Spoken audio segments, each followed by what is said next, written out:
Coming up next on YCU News, a popular Claremont restaurant is fined for violating U.S. labor laws. White Sand Gaming of Nevada and New Jersey advises state officials on the possibility of bringing casino gambling to New Hampshire. And Jim Rubens announces his official decision in running for the U.S. Senate seat now held by Jean Shaheen. For more news, weather, and sports, it's time for YCU, your local view. Now, your daily digest of the Dartmouth Lake Sunapee region and central Vermont. News, sports, weather, public affairs, and all that's happening in our area. The news on YCU, your local view. Good evening. I'm Rose Spillman. Thank you for joining us for this Wednesday edition of YCU News. A popular Claremont restaurant must pay $30,000 in fines for U.S. labor law violations. Investigators found employees at Ramunto's Italian-themed eatery were not paid time and a half for overtime, and the overtime pay was done off the books in cash. Workers lose out on future Social Security earnings when they are paid under the table. Each Ramunto's restaurant is individually owned and operated as a franchise.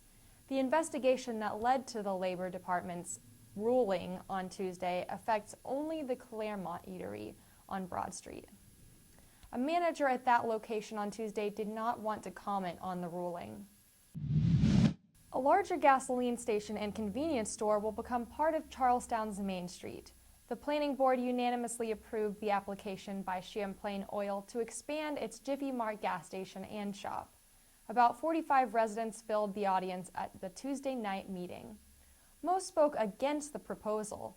Resident David Forsyth said he knows a new Jiffy Mart station is needed.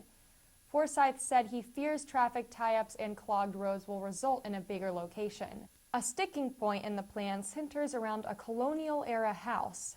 The Hashem House is on the National Registry of Historic Houses.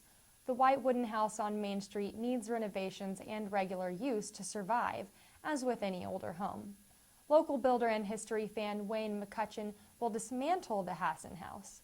McCutcheon will do this piece by piece as he has done with the other historic properties in the state, including the one-room Little Red Schoolhouse. Teresa Cargill spoke in support of the plan to move the house. Moving the house is a key part of Jiffy Mart's expansion. Cargill said an unoccupied house will fall apart sooner than many people can imagine. Tuesday night's vote will result in a gas station with 8 pumps and more room for cars to enter and exit the site. A Champlain company official left the meeting sounding ecstatic. Pleased with the board's decision, he said afterwards he did not expect the vote to be a unanimous 7-0. The Cornish Elementary School is now a reward school. School principal Sylvia Sivrett on Tuesday went to the Concord State House to accept the honor. The K through grade 8 school is one of 8 elementary and middle schools in the state to be educationally recognized by state leaders. The rewards program highlights schools with Title I programs. Title I is a federal program that aims to help all students regardless of their social or economic upbringing.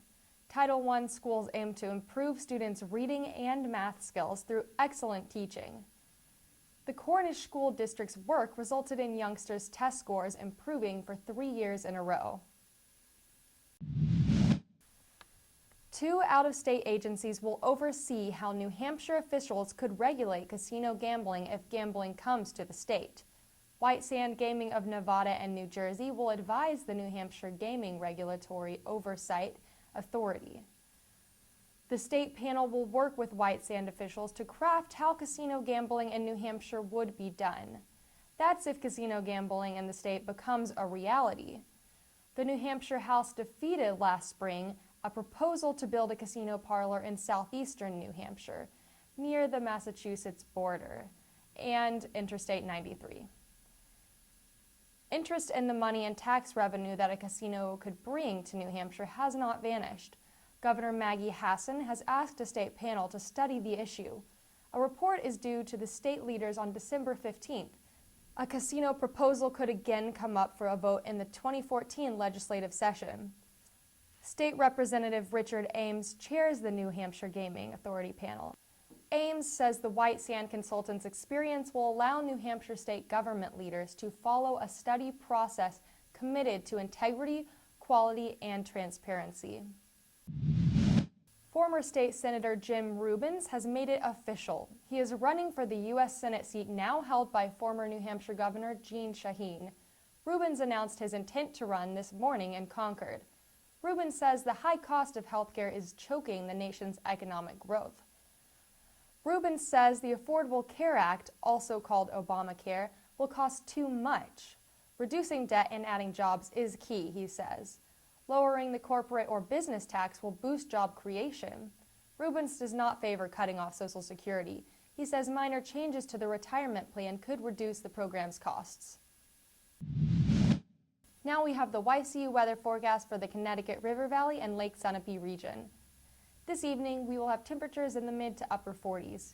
Tomorrow, we have sunny skies with a high of 76 and a low of 48.